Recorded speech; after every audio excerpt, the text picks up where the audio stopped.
G'day humans, welcome to the safe space for dangerous ideas. Here's a doozy for you.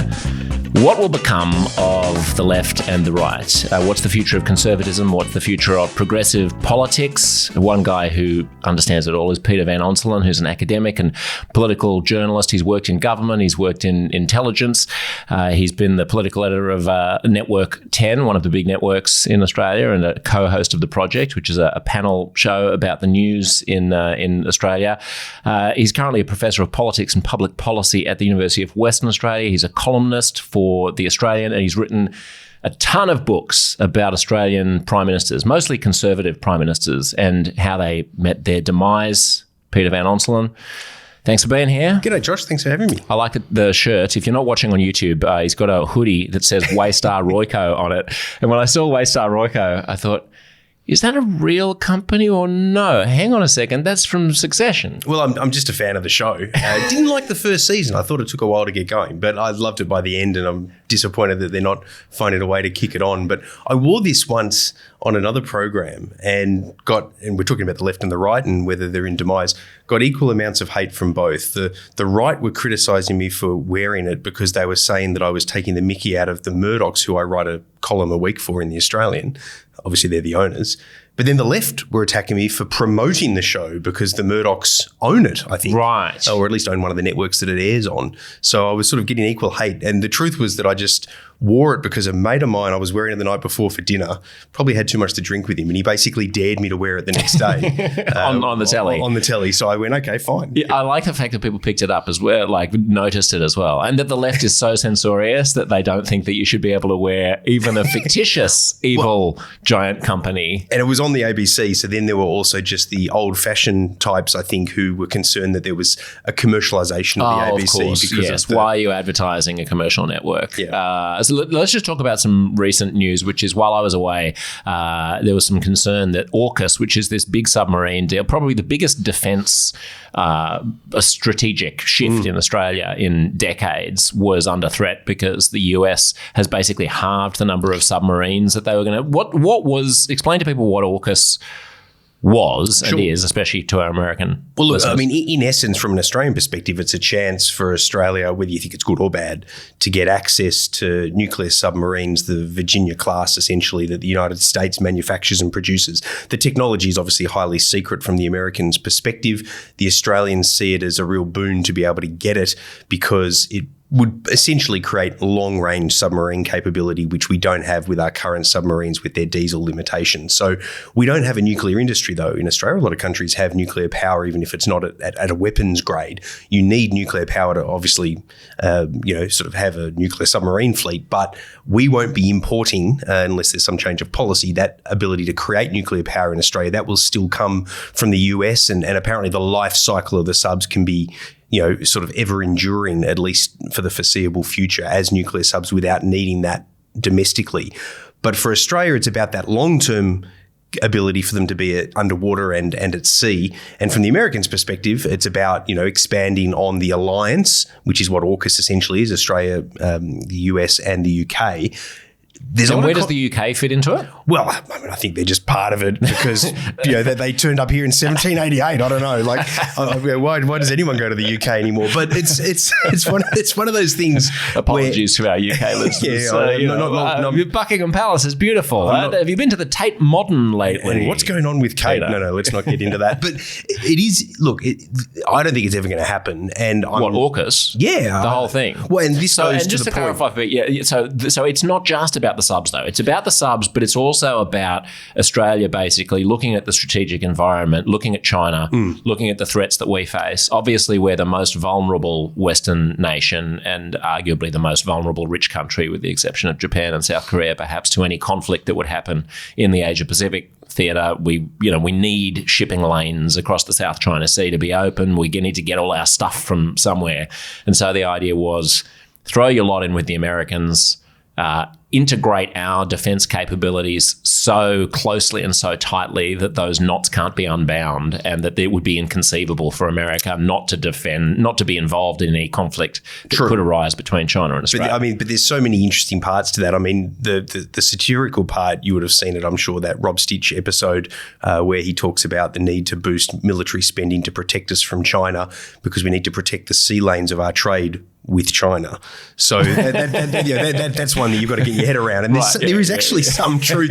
It's more complicated than that, obviously, but there is some truth to that. We get all our stuff from China, and they buy all our stuff. Yeah, so if we're in a war with them, we have to make sure we need submarine fleets to make sure we can get that material without China blowing up those ships. Right. But and nonetheless, when you say that AUKUS may never happen, so there was this huge hoo-ha about the signing of this thing, certainly in Australia, because it was a landmark thing, and under the previous government in Australia, which was a centre-right government, a conservative government, they basically structured it so that it was going to unfold over a series of years and decades, right? The first step is this, and then we get this, and then we get that, and then ultimately in the 2040s or something, exactly. The whole thing pays off. Eventually we start building these submarines here, albeit importing the nuclear technology. But until that happens, the theory is, and this goes to where we started, the theory is that the US will flick us a couple of Virginia-class subs of their own before we start the process of building them domestically. And there's all sorts of reasons why experts, this isn't my specific area of expertise, but I was at a really interesting round table last week talking about exactly this. I mean, I was more listening than talking, so now I'm plagiarizing. But the experts at the table, they were all, every single one of them was highly doubtful. They're all professors of international security studies. They were highly doubtful that this is ever going to happen. Have they always been doubtful, or is it because just recently the Americans voted to what? They've always been doubtful. They've always been doubtful, Okay. but they see, and this your point, the Americans have reduced essentially their own capacity to build submarines. It would have to be at a scale of about 2.5 a year. They're down to 1, I think, or thereabouts. 2.5 submarines? Yeah, and for the one submarine to meet their output ultimate objectives, and they're not going to get Mate, there. In the Second World War, they were pushing out a bomber every 30 minutes or something. A Liberty ship a day, I remember my parents talking about. But it's interesting because they are falling behind on that basis alone. But the doubts of these security experts was twofold. One was that America won't want to give up one of their own Virginia-class subs. Well, not if they've only got one. Exactly. Well, they've got a few, but they're not building them quickly enough. But the other reason that they doubted is that they ultimately aren't sure that the American Congress is going to ultimately approve at that last moment the decision by whoever the president is down the track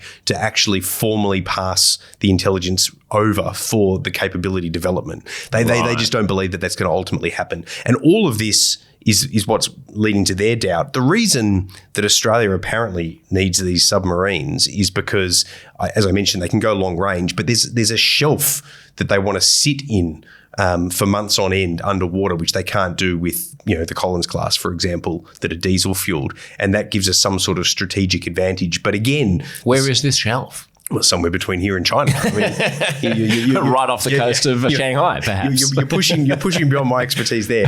But look, I was actually surprised that every single one of these experts, I won't name them in fairness to them, but I was surprised that every single one of them was doubtful that it would happen. Was it a necessary strategic, it was hugely controversial here. So you had even though it was bipartisan, which is interesting. Bipartisan at the time, and yet there were great lions of Australian politics, like former prime ministers on the left, saying this is bonkers.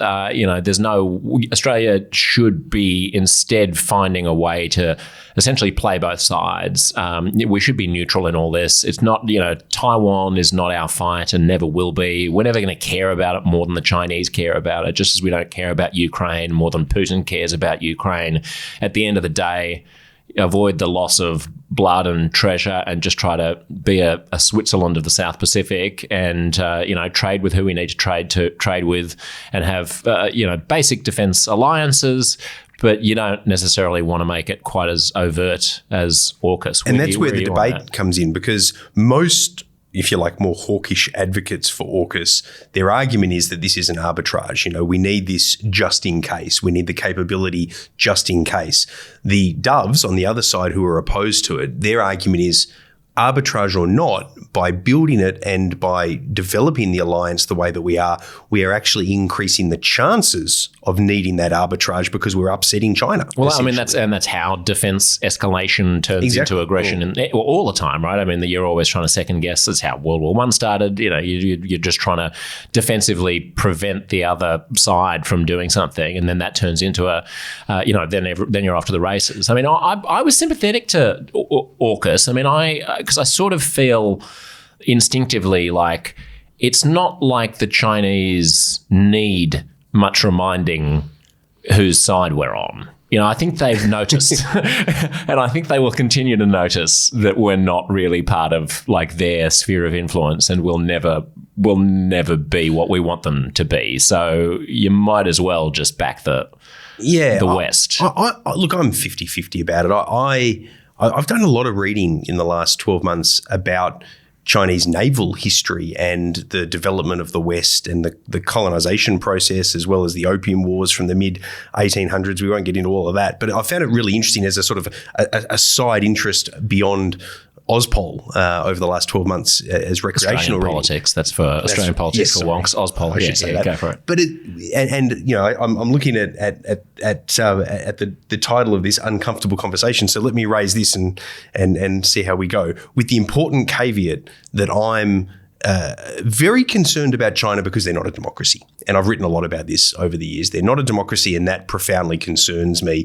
Even if they were to embrace some form of non-Western type democracy, they're a long way from that, and they've gone further in the other direction in recent years rather than towards democratization. So that's an important caveat to what I'm about to say. Having said that, the more I've read about China and its to hear the rest of this conversation, go to uncomfortableconversations.substack.com/listen, and you will get your own personal premium podcast feed with at least 3 extra episodes of the podcast every month and heaps of extra stuff, including the remainder right now of the fabulous conversation you've just been hearing. If it was worth listening to this much of, don't rob yourself of the rest. Pull out your phone right now and search for Uncomfortable Conversations on Substack.